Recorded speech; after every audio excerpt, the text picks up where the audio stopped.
We're recording right now. So if you might want to think about the things you're chatting about, because people will see them for posterity. If there are things that you want to chat about that you don't want people to see, then make it a chat between you and another person. Just want you to have that proviso, okay? Okay. So again, welcome to our chat. What I'm going to do is basically share some thoughts, and I know that Helen will have some retorts and comments that she'll share.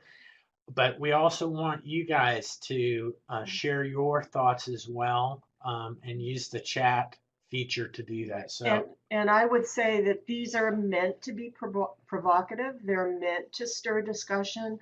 They aren't, they're our opinions. We are not promoting them as GODORT's opinions. I think that's the piece that we want this to start bringing to the fore. What does GODORT want? So we're posing some questions that may be, or some thoughts that might be provocative.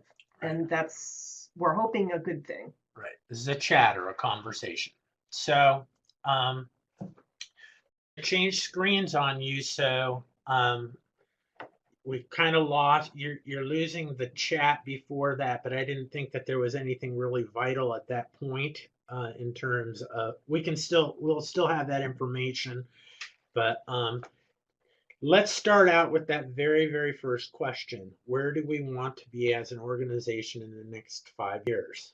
So for those that don't know or haven't been at the previous meetings, at the last midwinter meeting, Helen and I asked all of the committee chairs and the task force coordinators to pull their groups together, which for the task force chairs is no small task since GODORT is their group.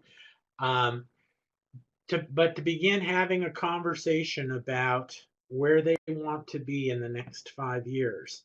And part of that is that if you'll notice, there's actually a link on this first slide to a document called Planning for the Future of Government Information, the Government Documents Roundtable Strategic Plan, which ends in 2015, although it does say beyond.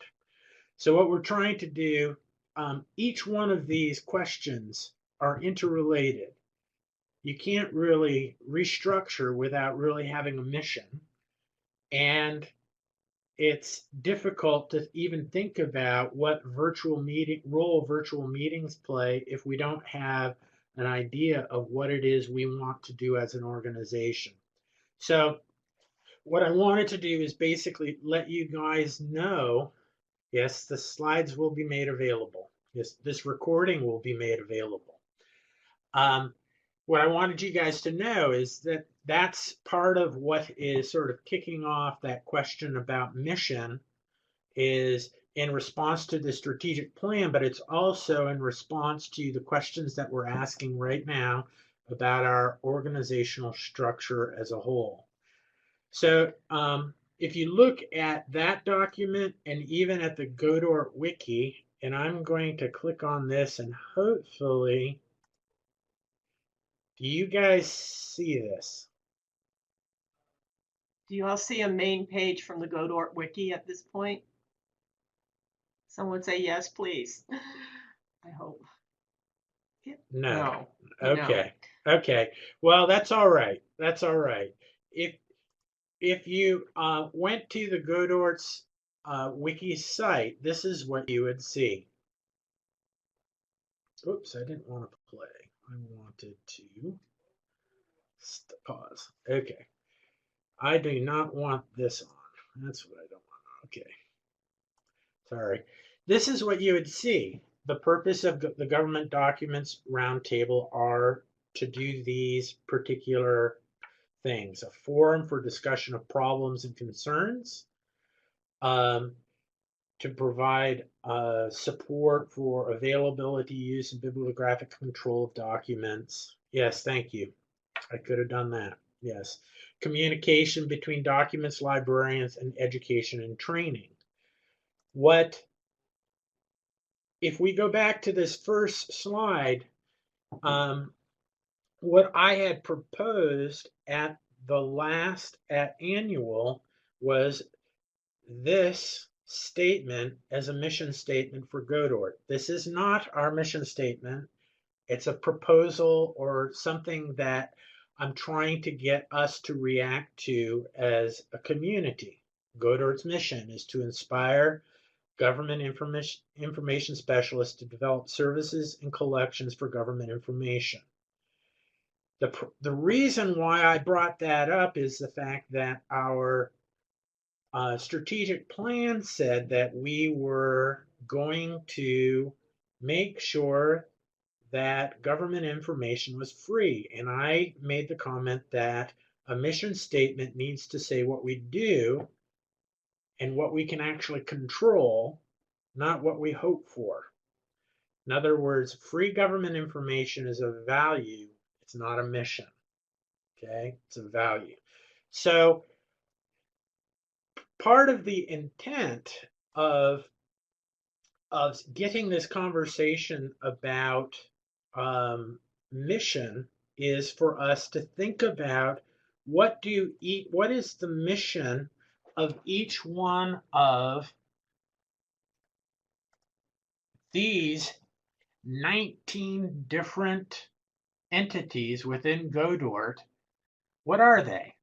So these are all the groups that now are asking this question: what is our purpose, and where do we want to be in the next 5 years? So this is Helen. So some of the impetus behind this is a new strategic plan.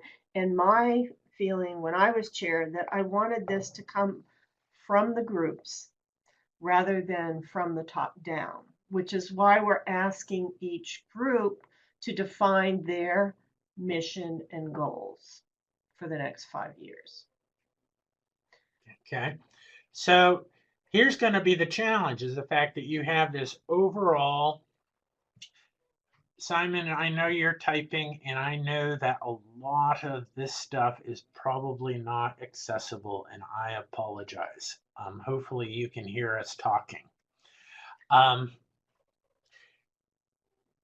The challenge of this, as you can see, is this is a lot of standing committees and task force, and each one of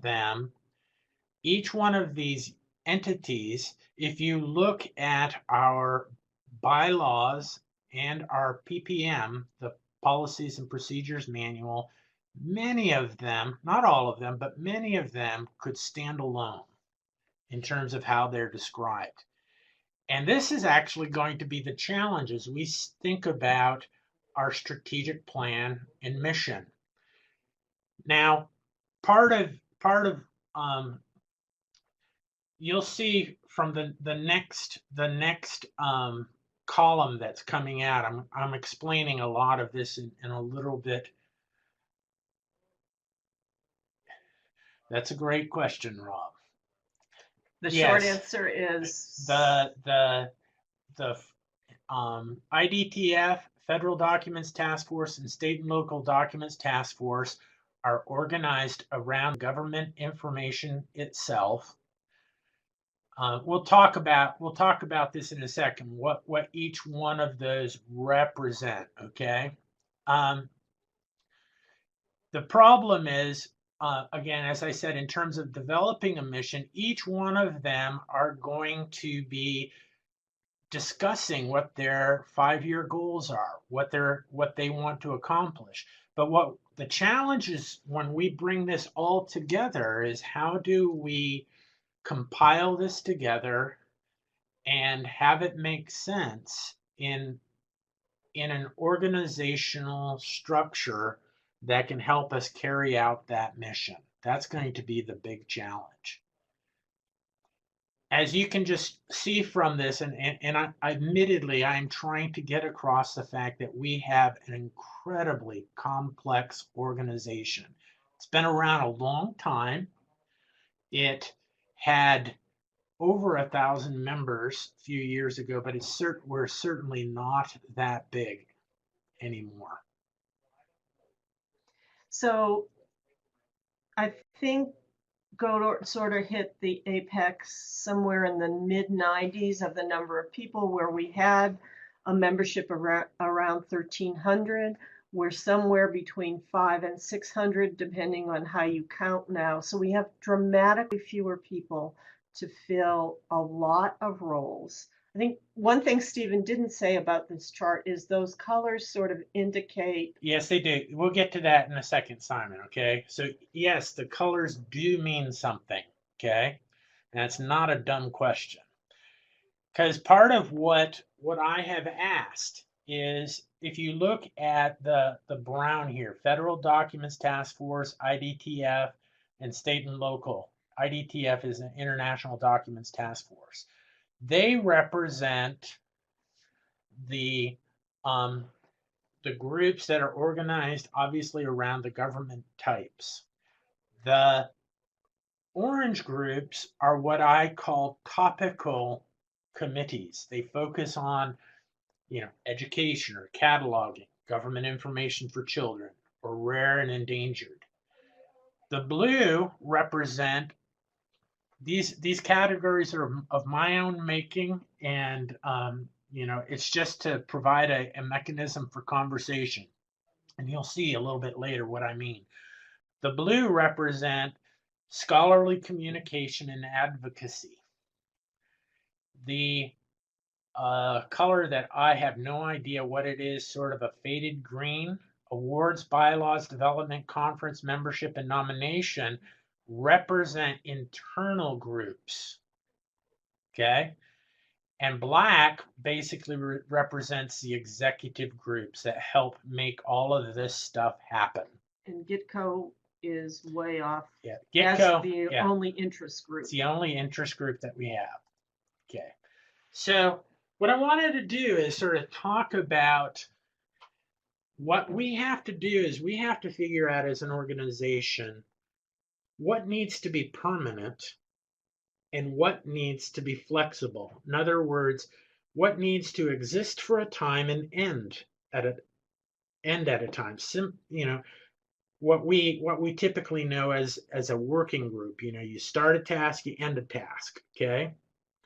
So what I wanted to do is sort of talk about how a task is carried out in our organization. And so I'm going to be talking mostly about this group of people, the topical committees up here, the task forces, and the scholarly communication and advocacy. What you have is, in these brown groups, you have somebody called a coordinator. And those coordinators are identifying individuals in each one. They are not identifying, they are, what's the word I want? They are recommending to the chair appointments right, to the committees. So there are some, 50 odd appointments that need to be made each year. Actually, let me go back to this group right here. This one right here. There are over 100 appointments and elected offices in all of these. Which means about 50 of them sort of move around every year. Right. So the chair has to find individuals to fill that. And the liaison positions are from the task forces to the committees. Those should be based on recommendations from the task forces. Right. So what's happened here is the way that we structured ourselves is that this central group right here, and I will tell you, I'm just basing this off of inference and opinion, and those who want to say you're wrong, Steve, go ahead and weigh in, particularly those that have been around a long time. If you look at the policies and procedures manual for this group in the middle, IDTF, FedDocs, and state and local, bylaws says that this is an action-oriented group. The PPM says these groups are venues to discuss and inform. So which is it? What I think was supposed to happen was that each one of these coordinators were supposed to be appointing people with the chair of GODORT to each one of these groups, the topical groups and the scholarly communications and advocacy groups. They were intended to be people that were going to take a task that was identified in the center group to those committees to be carried out and done. These were called liaisons. They were more than, in my opinion, they were more than just a communication mechanism. They were supposed to carry out a task. And this is what happens in our organization. Understanding who does something, who carries out the task to do something is really confusing. It's very hard to know who's supposed to do it. And it's also very difficult to figure out when you've got a new task, who it is who needs to take responsibility for it and how you get something moving. So for example, we now as GODORT have a Live Guides account. Who's gonna manage that? Is that publications? Is it an educational tool? Is it going to be cataloging? What are we going to use it for, and how do we organize to use new tools to advance our work? Right. And that's one example. Right. And so, what we have then is some opportunities here. We have some ways that we can think about organizing ourselves. So a few years ago, there was a strategic group that was put together to look at reorganization. And they came up with this idea of organizing ourselves around these sort of classic library themes, which are here on the left: reference, instruction, cataloging, collections, and advocacy. Just as a tangent, I challenge you to find reference in all of that. People can come up with it, but okay. The other sort of mechanism that or way that you could organize ourselves is around these major themes of types of government information. And this is where, where would public libraries fit? Okay, well, what is our mission? What are we about? We're about government information. That's the mission. It's specifically about that. Okay, going back to no, I would not even say into state and local, Simon. I would actually say that public libraries would fit into this whole circle. Hopefully they have some interest in international and federal information. Right. It's so what parts of public libraries are you talking about? Talking about the reference function where you make available government information to your constituency? Is it advocacy? Do you have cataloging problems? Right. It may depend on the public library, which piece of this you need to be focusing on for your library. Right. Okay, these are just two very broad categories, two options. This is not a single option, okay? One option is organize GODORT just around these classic themes. Don't even worry about international, federal, state, and local. Okay, that's one option. The other option is to organize around the types of government information. And this is where I'm just going to get, I'm just giving ideas out here. I'm just throwing these out. And that for each one of these entities, international, federal, state, and local, they incorporate flexibly these pieces of classic librarianship. So reference would be in state and local. They would talk about state and local issues of reference, just that. International would have its own sort of working group that, as an issue about reference would come up, they would maybe put a working group together on that particular topic that had a beginning and an ending. So Helen is going to reply to that. So part of this is Stephen has always done Fed docs. I've always done international, though Stephen did state and local as well. And my concern with that is that by segmenting our groups, one, state and local and IDTF are much smaller groups. Do we have enough people to work on our issues, or do we need something broader? Does the sort of cross-pollination work better so that we have a reference group that has representation from all three sort of segments of GovInfo? Or that's the question I'm posing. Okay, so let me go back to our big picture.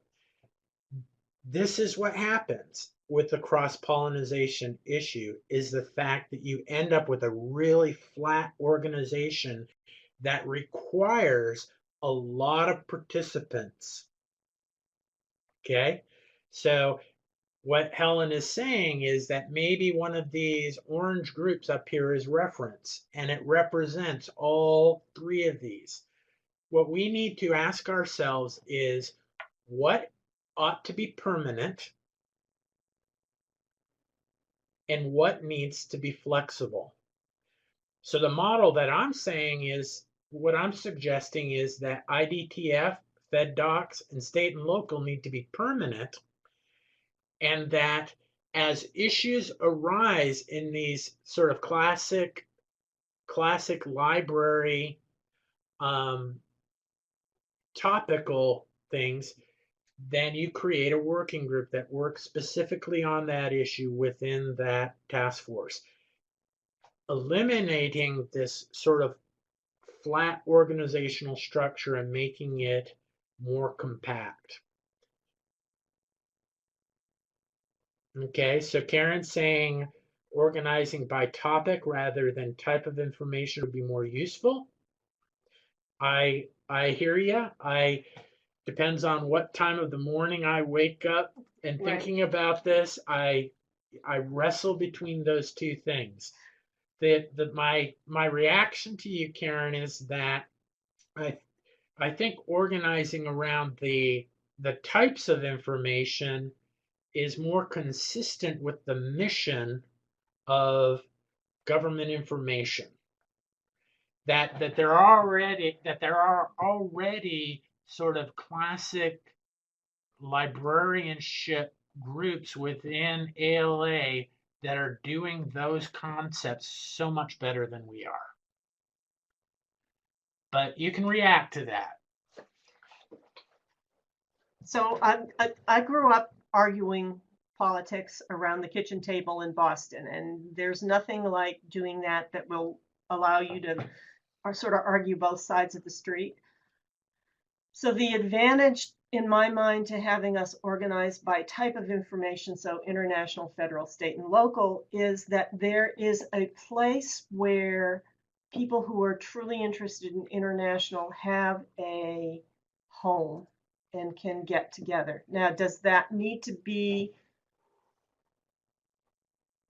a task force with an elected coordinator, or is that a working group, or is that an interest group, or whatever? Because sometimes, and quite frankly, what has happened over the years is when we have the topical committees, we have cataloging and whatever, the focus almost always is federal, that it tends to dominate the conversation. So how do we strike the balance between that cross-pollination that I think is necessary and giving a voice to the smaller task force? Does that make sense? There are multiple attendees typing, and so we're going to pause just here for a little bit just to see some of the comments that are coming up, and we'll comment on them. Okay, so Dan, that's an interesting idea. By types of libraries. Again, I would make the same argument that I did with Karen, and again, I could be wrong, that there those already exist. And so you have the Public Library Association, you have the ACRL, or you have the what we need to be thinking, in my opinion, is what makes us distinctive, what makes GODORT unique. What makes us unique is not reference, it's government information. Now, admittedly, reference of government information, but government information is what makes us unique. Again, I'm not going to push. None of these are easy. These are all just ideas, and it's not an easy topic. And you can see, actually, from the history of GODORT, somebody said that we should organize ourselves around those classic themes, and we never did. And there's nothing that we could find within the GODORT history, and I've been around forever, and I don't remember exactly why that was determined not to be what we want. So I think we're sort of starting the conversation again. I don't know whether that's a good thing or a bad thing. Are we beating our head against the wall? But I worry about the sustainability of GODORT long term with the model we currently have. Yes. Okay. So I'm going to move on to the next slide, but that doesn't mean that I'm not going to be looking at the comments in chat. So Helen and I will be able to, interest groups, right, specific to the information together. That's exactly what I'm proposing, Karen. So if something comes up, you create an interest group within those, right? Okay, so we'll move on and we'll come back to things as we see you guys talking. I love the conversation, folks. Okay, so there is this other group, this other segment within GODORT that we have to think about. We have 6 different groups that do the internal work of GODORT. Do we need that many? Do we need to think about how things naturally fit together? Is it, if we put things together, is it going to be overwhelming to have nomination and membership working together, or conference and development? Is that just too much work to ask of some folks? Okay. The reality is just what we're coming back to, that same question that we as an organization and what the reorg folks are wrestling with. Everything you guys are talking about, we're wrestling with. What needs to be permanent? When we talk about a standing committee, what needs to be permanent and what doesn't? Okay. What can come and go as a task is identified? In our current system, I want to come back to this. In our current system, this is what happens oftentimes. Something is discussed at the state and local documents task force meeting about, I'm going to give an example here. We ought to have webinars. And so that comes to steering, and steering says, well, who in the world is supposed to do that? And so we tag education. So education, it's brought to the education committee, and I was sitting in the education committee when this happened. There's this conversation that's totally taken, there's no context to it. You have no idea what the background is, who the major players were. It's just this idea that gets thrown onto this group as a task. And wouldn't it have been better for that task at the moment, whoever was sort of taking this idea, to say, great, you need to run with it. Let's let you lead the charge on that to make this happen. And we'll work with a group of people let's identify a group of people who would be interested in that. So that often happens is what what has happened is that if you go to education, they already have a list of priorities from other tasks from years past that they've been given. Now they're given this other thing, and it's difficult to know as the chair, which do you do? And so you end up actually with many tasks that are started but never finished. I think that's very true. And some of that is because there is changeover in the committee and people have different thoughts and different priorities. Needs change. There are lots of reasons they don't happen, but there is no good mechanism for ending something. Right. Okay. Though I have killed off committees personally. So it's not an impossible task to say this activity has outlived its usefulness, it can go away. And I think that we ought to be doing more of that. Okay. So one of the provisos that I want to make here is the intent in having this discussion is not to slam GODORT. This is a great organization. It's done amazing things. It has a structure, however, that was built around a much bigger corpus of people. Okay? At this point right now, it requires 30% of our membership to be active. And you throw in the cost of midwinter, that's not sustainable. Okay? It's just not sustainable. So what I would argue is that this whole exercise of talking about mission, what it is we want to do, where we want to be in 5 years, my hope is that that conversation is going to play into how we are thinking about that.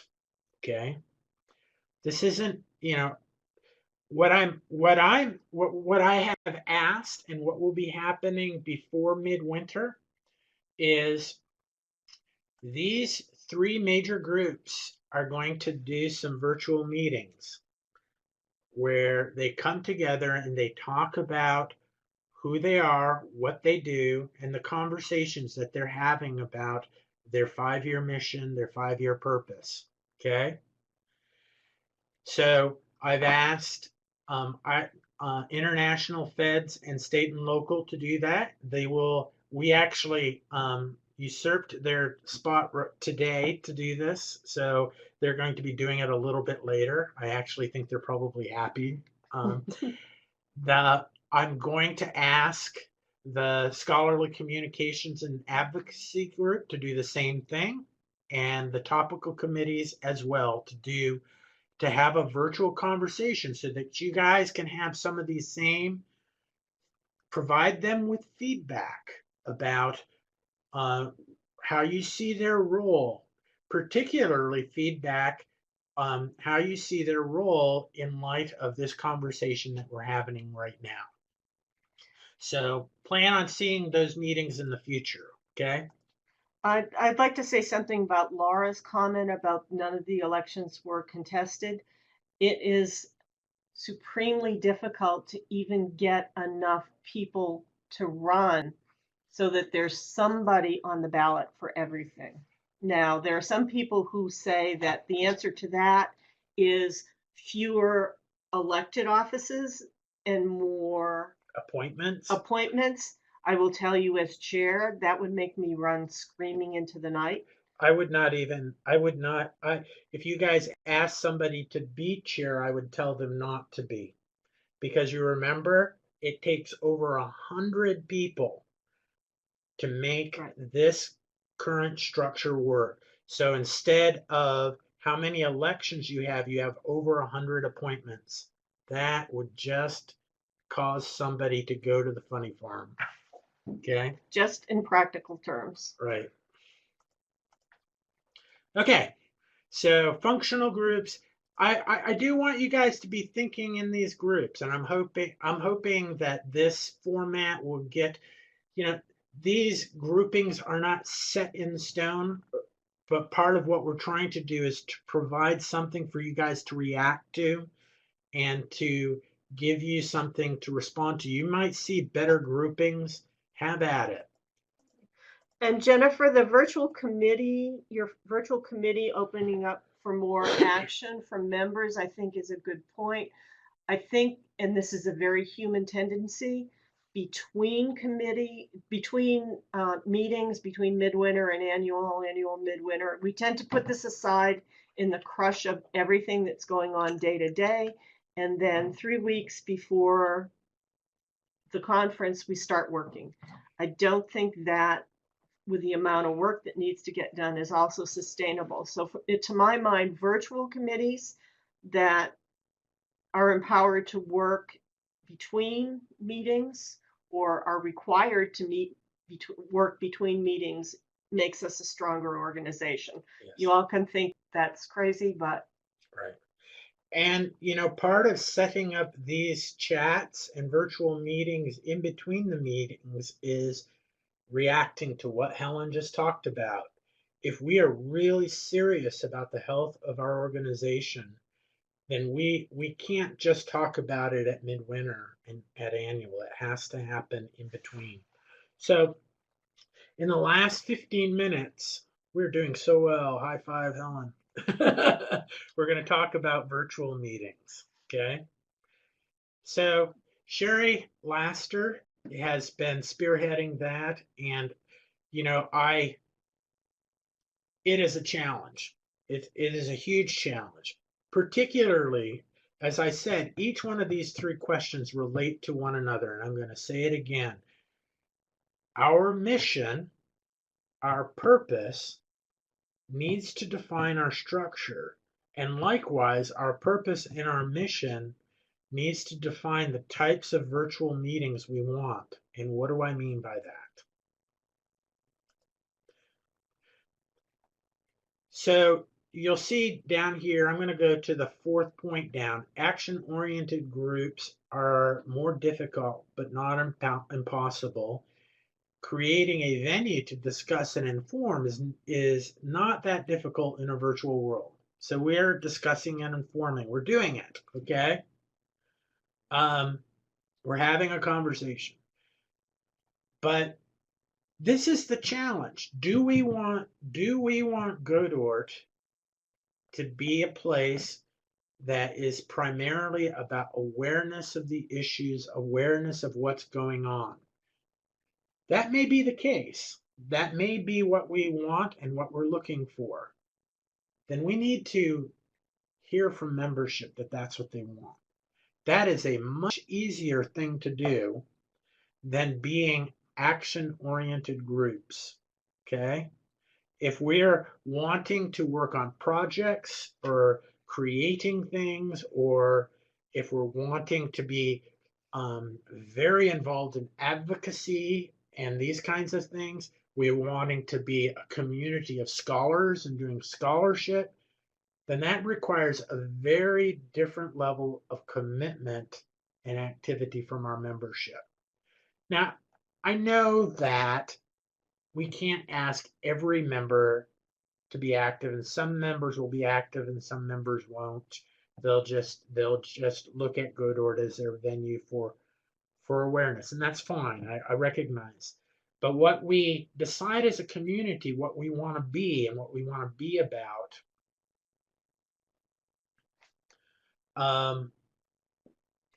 Simon, I don't know. I suspect it's possible. I'm not sure we know how to do it. Can we take screenshots and use it as a chalkboard to suggest changes? We will work on that idea, Simon, for our next fireside chat. It's a great, right now we are doing our best to. We've learned the technology on the fly, and we're playing around with this. So would it be useful to do a Google Doc where people could throw ideas at it? So that's a plausible way to do it. I don't know. But anyways, what I'm hoping to do is the next column from the chair column will have all of this content in it. except for your comments, folks. But it's going to be my perspective. It's not going to be Helen's. Okay. And What you Stephen and I talk about this way too much right, anyway, so. right. You will have an opportunity to respond to that. I'm hoping to have it put up on a blog so that you guys can react and whatever. You'll have plenty of opportunities to react, change, etc. Okay. Um, the point that I was trying to say earlier is a venue to discuss and inform in action-oriented groups. Those two things are very different concepts. Okay. So what we decide on as an organization is important to us will inform that virtual group of the kinds of technology that we will need to actually carry out the types of meetings that we need. The other thing that's going to be essential is that we can't just assume that everybody, and I've done this, I have assumed that everybody here knows how to chat with other people. We need to show people how to do those kinds of things. We need to show people how to interact virtually. We can't just assume that everybody knows how to participate in virtual meetings if that's what we're going to have. Likewise, I can't just assume if I ask Sue Patterson to do a virtual meeting for International Documents Task Force, I can't just assume that she knows how to do that. Okay. Maybe she does, and that's great. But we need to be able to equip and train our leaders and train our people in this kind of environment. We can't just do it, okay? And we have to make sure that we're adhering to ALA policy in terms of virtual meetings, the ALA open policy. And that's one of the things that started the ad hoc group, because it became obvious when I was chair that no one, or hardly anyone, myself included, was actually doing what ALA required. So Okay. how do we conform to ALA rules, and how do we involve our members? Okay. So the first 2 points we know, and everybody, when we talked about virtual meetings, nothing beats face to face, hands down. We know that. But the reality is that midwinter is cost prohibitive, and we have to think of some alternatives. Likewise, if we truly are going to be a vibrant organization, being able to have virtual meetings in between the conferences is essential. Okay, it's important. But likewise, just creating virtual meetings does not necessarily mean that everybody in our organization is going to participate that way and that will grow. It's not a magic wand that we wave and everything's great. It's simply a different mechanism for being active within our community. And some people will like it and some people won't. That's a reality. Okay. What I would like to do at this point in the last 8 minutes, does anybody have a pressing question? The other thing that I'll say while people are typing in questions is Stephen and I would like feedback on whether or not this was useful, this whole format. Do we want to continue doing these fireside chats? What would make it better? So we need some feedback on this particularly. You can send it to either or both of us. Right. So you can send it to swoods@psu.edu or HE works as well. HMS. Yeah. Okay, those 2 emails. Okay. So looking for some. I'm gonna look through some.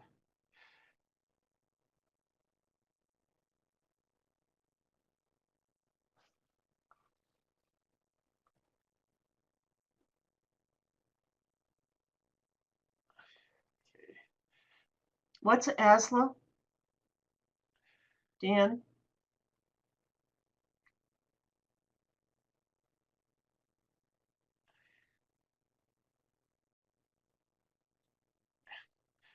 Yeah, Antoinette, yeah, that's the Oh, point, is okay.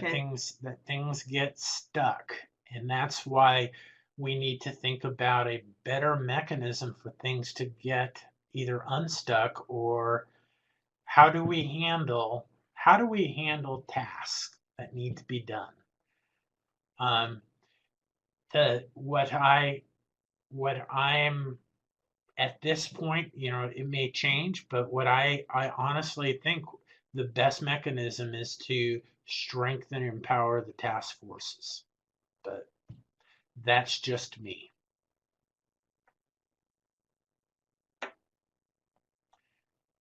Okay.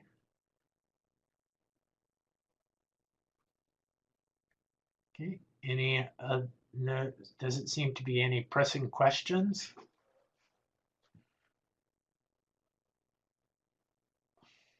We have not asked the committee chairs what groups they should combine with.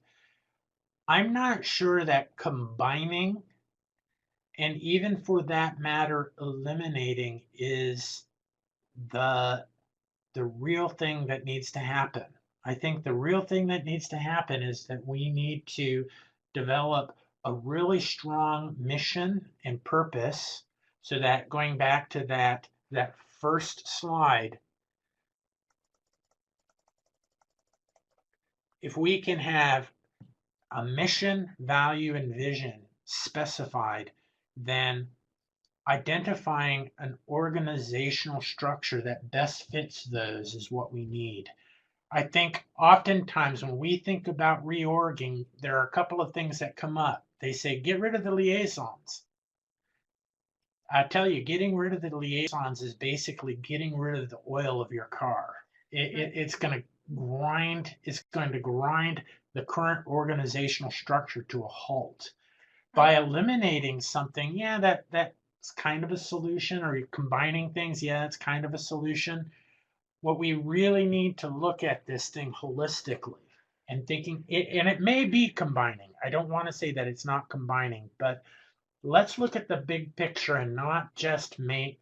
We've been patching too long, patching things too long. Dan, that they're working on that, and why they aren't showing up online. They actually are online, but it takes an act of God to get to them. So it's a problem that I know Publications is aware of And they're working on it. and is working on. You can get to through 2013. Well, you can actually find more recent ones in Connect if you really, really, really, really dig. And I do mean really. Okay, so Barbara, the question about the legislative committee, to be honest with you, I think that we need to take a very, very hard look about what GODORT wants with relationship to advocacy. Right. And where we does fit with the rest of ALA, because a lot of what legislation does is interface with the larger ALA ledge groups. And so what's the best configuration for that? Right. And that needs to come from our organization as a whole. I think some of the problems that I've seen in the past, and I wouldn't say that this is the case now, but in the past, advocacy has so overwhelmed the rest of the organization that developing collections and instruction and reference gets lost in it. So how do we balance that? I am going to have to bail. I have a meeting in my dean's office. I want to thank everybody for being here. This has been, from my perspective, really great. I hope you feel it was worth it. And please let us know. Okay. Bye, folks. Right. So a couple of minutes. Any last questions?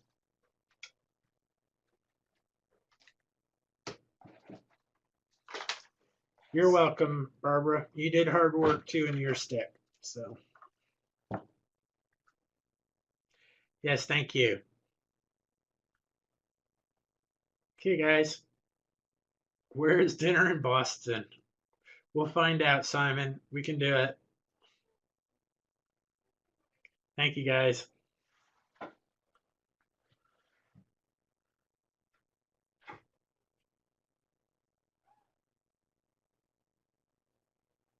Thanks. Yeah, I'll try to hang in there.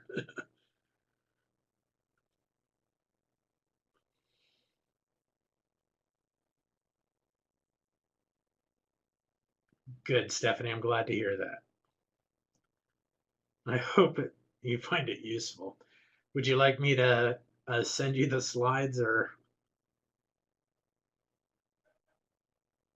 Okay, you got it.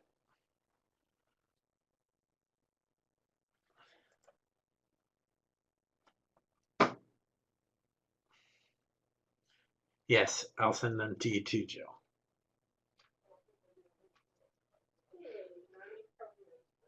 Yep,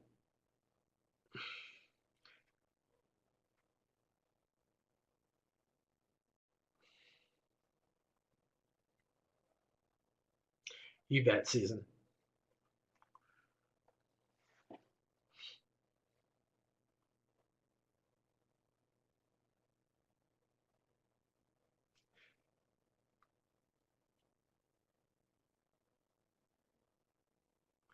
Absolutely, Jill.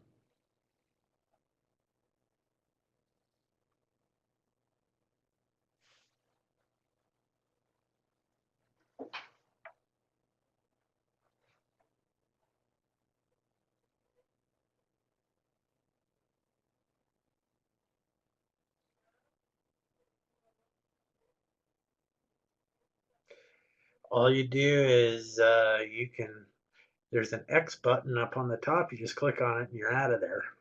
Should be.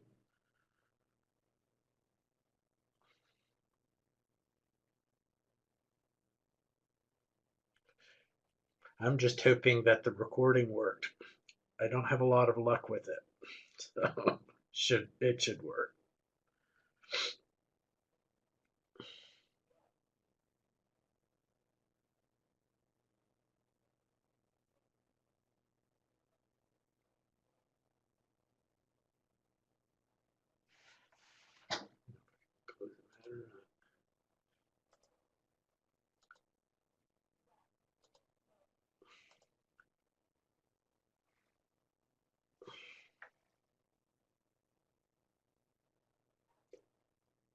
Thanks, Jill.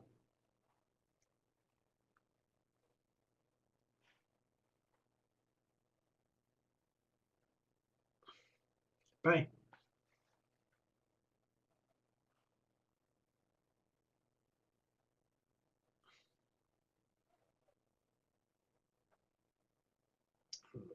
Okay, Stephanie, you're it.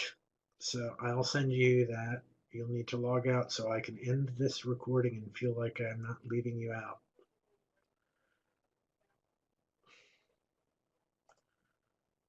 How do I end recording here? Stop recording.